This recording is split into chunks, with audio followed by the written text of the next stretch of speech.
The more you explain, the more you weaken your position. The more you react, the more you give away your authority. The more you try to prove yourself, the more others see your vulnerabilities. In a universe of noise, silence isn't passivity, it's strategy. When your ideas are misrepresented, when truth becomes a weapon, when your reactions fuel their agenda, it's no longer a discussion but a psychological game. The louder you shout, the more you lose. Here's the insight you need to grasp. You don't need to argue, raise your voice, or justify your expertise to be heard. You need only two things: silence and time.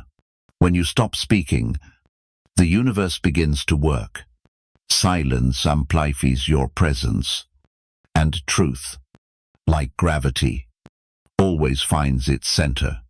In this video, we'll explore 7 scenarios where a wise professional chooses absolute silence, not out of fear, but from strength to protect their energy, preserve their dignity, and let others' actions collapse under their own weight. Silence isn't just the absence of words, it's the presence of control. Stay with me to the end, as the final chapter will transform how you view silence forever. Few things sting more than being falsely accused. Your instinct is to defend, to correct the narrative, to prove you're not what they claim. But here's the hard truth: no one is listening. The more you explain, the more suspect you seem, the more you seek clarity, the deeper you fall into their chaos. Those who spread falsehoods aren't after truth, they crave your reaction. They want to unsettle you, see you falter, and use your defense as fuel for their narrative. Here's the trap: reacting means you've already lost. Stoicism draws a clear line here. Marcus Aurelius said, "If it's not true, don't speak it. If it's not right, don't do it." That's it. No pleading, no over-explaining. You live by your integrity, not their distorted version of events. Truth has something lies never will: endurance. Lies spread fast but burn out quickly. Truth takes time but needs no defense. It reveals itself. Let me share a story. A scientist named James was wrongly accused at his institute of falsifying data. Rumors spread. Colleagues distanced themselves. Initially, James wanted to clear his name, but instead, he chose silence and focus. He kept working, letting his research speak for itself. Weeks later, the truth emerged. The accuser was exposed for past manipulations. By staying silent, James preserved his credibility, standing above the noise with his dignity intact. That's Stoic strength in action. So, when you're slandered, what should you do? First, trust. The long game lies are loud, but truth endures like a star's light across millennia. Let time do its quiet work. Second, anchor yourself in your values. When you know who you are, external noise can't touch you. Third, let consequences speak for you. Those who lie often spiral into their own chaos, eventually trapping themselves. Finally, silence isn't surrender. It's self-respect. You're not hiding. You're rising above petty lies and noise. Let them talk. Let them twist. And let truth do what it always does: return to its rightful place. Betrayal doesn't just hurt, it shakes the foundation of your trust. It comes from those you relied on: colleagues, collaborators, mentors. When betrayed, it feels like your world collapses. Your instinct is to confront, demand, "Why did you do this?" or plead for accountability. But here's the brutal truth. Betrayers have already justified their actions in their minds. They either don't see their fault or, worse, don't care. The more you seek closure, the more you reopen your wounds. When someone betrays you, they're after your energy, your pain, your confusion. That's their power, proof of their influence. So what happens when you give them nothing? No anger, no revenge, just silence. They realize they've lost not just your voice, but your presence.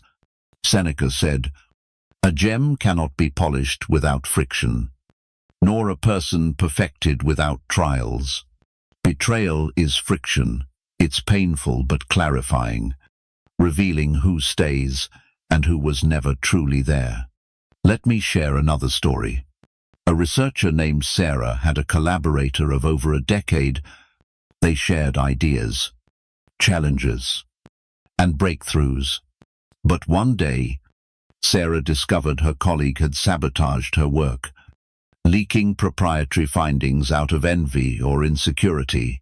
Initially, Sarah wanted to confront, to vent, to make her colleague feel the pain. Instead, she chose silence. No arguments, no drama, just a quiet exit. The collaborator expected an outburst, braced for chaos, but got only absence. That silence weighed heavier than words, echoing in their conscience. When betrayal strikes, here's your first step. Accept who they've shown themselves to be, not the colleague you imagined. That version is gone. Second, don't waste words on those who've undervalued your contributions. They've chosen to ignore your worth. Third, step away without explanation. Silence forces introspection, something betrayers avoid. Finally, you're the victor. They've lost a loyal, brilliant collaborator like you, a rarity in any field. Let them live with their loss, not through punishment, but through your absence and calm. Insults are cheap currency, used by those too weak to engage with ideas. When someone mocks your work or belittles your expertise, they're not seeking truth. They want a reaction to fuel their narrative. Responding, even with wit, hands them control. Instead, opt out of their game. You don't need to win a debate. You need to avoid entering it. Marcus Aurelius said, "The best revenge is to be unlike your enemy." Read that again. When insulted, they want to drag you into their chaos, to compromise your dignity. A true professional rises above, unshaken, observing with calm resolve. Consider this story. A lead astronomer, David, earned a hard-won promotion. At a conference, a jealous peer publicly sneered, "Guess anyone can lead a project now." All eyes turned to David, expecting a retort. Instead, he met their gaze, smiled calmly, and stayed silent. No defense, no drama. In that moment, David didn't just win the room, he won the war. His silence disarmed the critic, leaving them powerless in their own pettiness. How do you handle insults? First, recognize what they're after, not truth, but disruption of your composure. Don't let them succeed. Second, let your calm speak volumes. A steady voice and unshaken demeanor send a stronger message than words. Third, stand firm in your worth. Confidence doesn't debate, and self-respect doesn't explain. By refusing to stoop, you leave them grasping at nothing. True strength doesn't shout or flaunt. It resides in quiet control. The most powerful response to an insult is indifference. Some colleagues don't seek resolution, they crave attention, playing the victim to manipulate the narrative. They rewrite events, erase their role, distort facts, shed tears, and cast you as the villain. The more you explain, the weaker you appear. As outsiders see you attacking someone suffering, they flip the script, painting you as the aggressor while they play the misunderstood soul. This isn't a conflict, it's theater, and you're cast as the antagonist. Stoic wisdom warns of this trap. Epictetus said, "Complaining is always useless and never fitting." Victims don't complain to solve problems, they complain to garner sympathy. Defending yourself only fuels their performance. The only victory is silence. Let me share a story. Rachel, an astrophysicist, worked with a colleague who twisted facts. When held accountable, they wept, deflected, and blamed others. Rachel tried reasoning, presenting evidence calmly, but it backfired. Emotions often outshine logic in public eyes. Realizing this, Rachel chose silence, standing firm like a steady star, unshaken by the drama. Over time, the truth shone through. Colleagues noticed the pattern: endless sob stories, new enemies, fresh injustices. The act collapsed. So, how do you counter a victim player? First, don't defend yourself. They're not listening. They're performing. Audiences love drama. Don't feed it. Second, maintain emotional distance, observing their chaos without joining it. Third, trust in consequences. People may believe them once or twice, but not forever. Finally, you owe no clarity to those who thrive on ambiguity. Let them play their role, chase their audience, follow their script. Soon enough, the curtain falls. Silence is how you end their show. The greatest insult isn't their words, it's their indifference. You contribute. Care. Reach out: phone calls, emails, presence, and get only silence. Apathy. Disregard in return. No explosion. No betrayal. Just a slow erosion of your value in their eyes, your worth in their eyes. And here's the harsh reality: the more you try to prove your value, the less they see it. People don't cherish what's always there. They value what they fear losing. By constantly reaching out, initiating contact, you become background noise in their world. You don't become essential, you become invisible. Stoicism hands you back control. Seneca said, "Time reveals the truth." And sometimes, the truth they need to face is your absence. Consider a researcher named Jake, always the reliable one, checking in on colleagues, remembering milestones, asking about their projects. Yet he noticed something: no one asked about his work. No one reached out unless he did first. When he stopped initiating, days of silence stretched into weeks. He realized he wasn't valued, just convenient. Without arguments or explanations, Jake simply stepped back. The result: those who truly valued him reached out, while others faded away. That was his answer. So, when your contributions are ignored, what do? First, stop chasing. If they don't see your worth when you're present, let them feel it in your absence. Second, say nothing. Silence forces them to confront their oversight. Third, notice who makes an effort. Those who matter won't need reminders. They'll sense the shift and step toward you, not away. Finally, Your value isn't proven by effort, but by distance. Those worthy of your energy will feel your silence, while those who aren't never belonged in your orbit. Let your absence speak, resonating in the void they once overlooked. Never beg for recognition from those who've chosen to look away. Some colleagues don't seek peace, they crave a reaction. They provoke, taunt, or make cutting remarks, not out of courage, but because it's their only way to feel powerful. When you react, they win. When you argue, they're fueled. When your emotions flare, they know they've controlled you. The overlooked truth is their goal isn't conflict, it's control.